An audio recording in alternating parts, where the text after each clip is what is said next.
नमस्कार दोस्तों, स्वागत है आप सभी का हमारे इस YouTube चैनल समग्र ज्ञान पर। दोस्तों, जैसा कि आप सभी लोगों को पता है, रावण को भगवान शिव के प्रिय भक्त कहा जाता था। वह भगवान शिव की भक्ति करके तंत्र साधना और मंत्र साधना के दम पर सभी नवग्रहों को अपना बंदी बनाकर काल कोठरी में कैद कर लिया था। आपको बता दे, रावण ने सोने की लंका भी अपने बड़े भाई कुबेर से छीन ली थी। इसके साथ ही रावण के बारे में कहाते हैं कि उसने अपने काल को ही कुएं में लटका दिया था, क्योंकि उसे तंत्र में पहला खोजकर्ता कहा जाता है। उसी ने हवाई विमान का आविष्कार भी किया था। पर आपको भी बता दें कि रावण को तांत्रिक रावण भी कहा जाता है, जो कि तंत्र में विश्वविख्यात था और पल भर में ही जो चाहे करता था।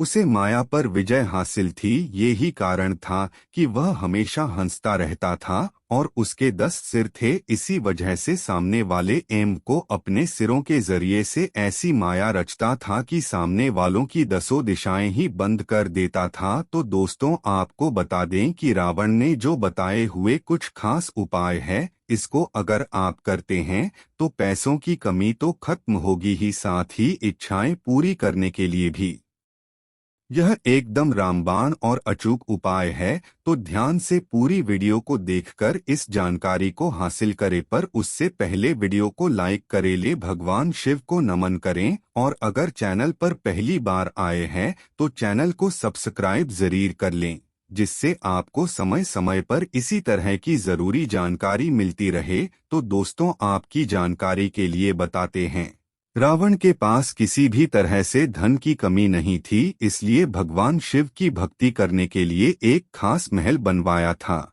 जिसमें सिर्फ रावण ही जा सकता था। और उसके बारे में कहते हैं कि उस महल में भगवान शिव के साथ उसकी बात होती थी। आप जानकर हैरान होंगे कि रावण न सिर्फ एक महान पंडित था, बल्कि एक लेखक, ज्योतिष आचार्य, तांत्रिक और एक संगीतकार था। रावण गाना बजाने का इतना ज्यादा शौक रखता था कि उसे खाली समय मिलते ही वीणा बजाना शुरू कर देता था। और उसके बारे में यह भी कहाते हैं कि जब रावण वीणा बजाना शुरू करता था तो सभी देवी देवता मंत्रमुग्ध हो जाते थे, यहाँ तक कि भगवान शिव खुद आकर के तांडव नाच करते थे। ये कारण है कि उसके बताए गए जितने भी उपाय होते हैं, वह बड़े ही ज्यादा तीव्र और खास होते हैं, क्योंकि वह सभी चीजों की जानकारी रखता था। तो दोस्तों, आपको बता दें, अगर आपकी कोई खास इच्छा है या फिर आप चाहते हैं कि धन मिलने के अवसर आपको मिलें,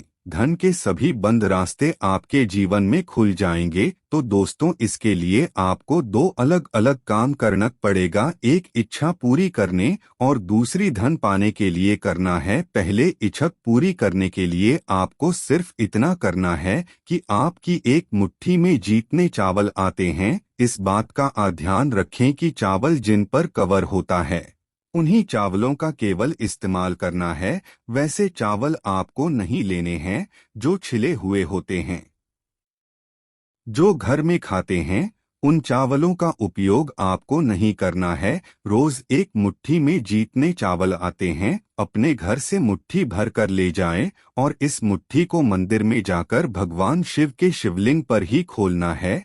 और यह सिर्फ ब्रह्मा मुहूर्त में करते हैं। वैसे तो बहुत जल्दी इस उपाय को करने से सभी इच्छाएं पूरी होती हैं, पर 41 दिन करने से भगवान शिव की गुप्त खास शक्तियां मिलती है, उनकी खास विशेष कृपा भी मिलती है। आपको बता दें कि ये एक खास प्रिय है। आपको अपने घर से मुट्ठी भर के चावल ले जाने हैं और बीच रास्ते में किसी से आपको बात नहीं करनी है। एक हाथ में एक लोटा जल आपको ले लेना है और इसे आपको शिवलिंग पर चढ़ाना है।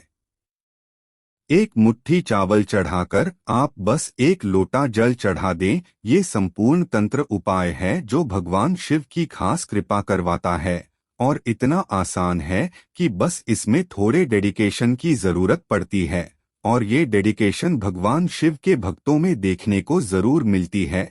पर ये जो खास काम हम आपको बताएंगे कि मुट्ठी सिर्फ शिवलिंग पर ही जाकर खोलनी है। दोस्तों, अगर आप चाहते हैं कि धन के लिए खास रूप से इस उपाय को करना है, तो आपको ध्यान रखना है कि मुट्ठी में आपको एक इलायची बांधनी है। अगर आप चाहते हैं कि इच्छाएं पूरी करने के लिए इस उपाय करें तो आपको लौंग रखनी है। अब आपको ये भी बता दे कि हाथ की जो मुट्ठी है उसमें कुछ खास शक्तियां होती हैं जो लोग रेकी के बारे में पता है, एनर्जी हीलिंग के बारे में पता है।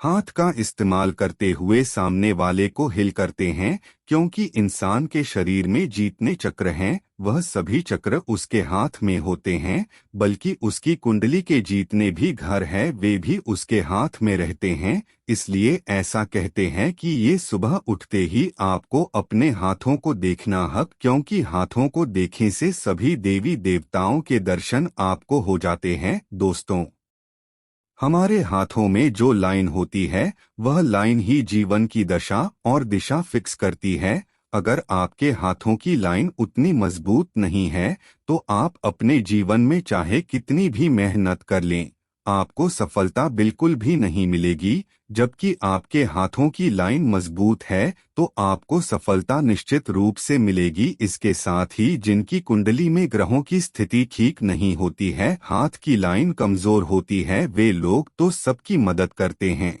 पर जब उन लोगों को मदद चाहिए होती है तब कोई भी आगे नहीं आता। ठीक इसी तरह से जिस मानव का हाथ कोमल होता है, थोड़ा लाल गुलाबी होता है, तो ऐसा मानव की किस्मत का बहुत ही ज्यादा धनी और बलवान माना जाता है। वह मानव जिस भी चीज में हाथ डालते हैं पक्के रूप से उस मानव को उसमें सफलता मिलती है। तो दोस्तों, आपको इस बात का अच्छे से ख्याल रखना है कि जब भी आप शिवलिंग पर कुछ भी चीज चढ़ाएंगे तो अपने दोनों हाथों को शिवलिंग पर रखना है और आंखें बंद करके भगवान शिव को नमन करते हुए ओम नमः शिवाय मंत्र का जाप करें। जबकि लड़कियां ओम शिवाय नमः इस मंत्र का जाप भी कर सकती है। सिर्फ ऐसा करने से ही आपके साथ चक्र धीरे धीरे करके जागने लगते हैं। नकारात्मक प्रभाव को शिवलिंग सोख लेता है और आप में दिव्य शक्तियों का संचार होता है। इससे आप अमीर तो बनेंगे, साथ ही आप जानबान और विवेकवान बन जाएंगे। दोस्तों, कहते हैं कि मानव के धन को तो कोई चोरी कर सकता है, पर किसी के ज्ञान को कोई चोरी नहीं कर सकता। मानव का ज्ञान उसके अगले जन्म में भी साथ देता है। इसलिए धन से बड़ी संपत्ति ज्ञान की संपत्ति होती है, क्योंकि ज्ञान की बदौलत कोई भी मानव कुछ भी हासिल कर सकता है। दोस्तों, बता दें, ब्रह्मा मुहूर्त में रावण इसी काम को करके ज्ञानवान बन गया था। ब्रह्मा मुहूर्त का जो समय है उस समय धरती और ब्रह्मांड के बीच कुछ कनेक्शन होता है जिसमें शक्तियों का संचार होता है। मतलब कि कहा जाता है कि खुद धरती और पृथ्वी की जितनी भी वस्तुएं हैं वह ब्रह्मा मुहूर्त में ब्राह्मण से शक्तियों को हासिल करती है। तो अगर शिवलिंग पर हाथ रखकर इस तरह ब्रह्मांड की शक्तियों को ग्रहण किया जाए, रोज ऐसे ही किया जाए, तो ऐसी कोई भी इच्छा उस मानव के लिए नहीं होती है जो पूरी ना हो सके। ये इतना ज्यादा खास काम है जो हर तरह से हमने आपको बताया है उसी तरह से आप करते हैं तो पक्का ही अगले दिन से इसके असर को देखेंगे। दोस्तों, जिस दिन आप इस उपाय को करेंगे उसी दिन से ही आप खुद नोटिस करेंगे कि कोई भी चीज आपको विचलित नहीं कर सकेगा, कोई भी दुख आपको बिल्कुल भी नहीं पकड़ सकेगा, किसी भी तरह की कोई तकलीफ आपको नहीं आएगी। हालांकि यह संसार ही दुख की खान कहा जाता है, हर जगह सिर्फ दुख ही दुख देखने को मिलता है, पर जो मानव मन से दुख को हरा देता है तो वह मानव कभी भी किसी से विचलित नहीं होता। वैसे मानव को ही शास्त्र में ज्ञानी पुरुष कहा जाता है। तो दोस्तों, यह काम आपको हर एक दिन करना है। इससे आपके सभी साधुओं के साथ और चक्र की हो जाएंगे, बैलेंस हो जाएंगे और जागृत होंगे। अगर शिवलिंग पर चढ़ाते हुए आप मंत्र का जाप करेंगे तो आपकी इच्छाएं पूरी हो जाएगी और धन से जुड़ी समस्या भी दूर हो जाएगी। तो दोस्तों, आज के लिए बस इतना ही, फिर मिलते हैं एक नई वीडियो में। तब तक के लिए नमस्कार।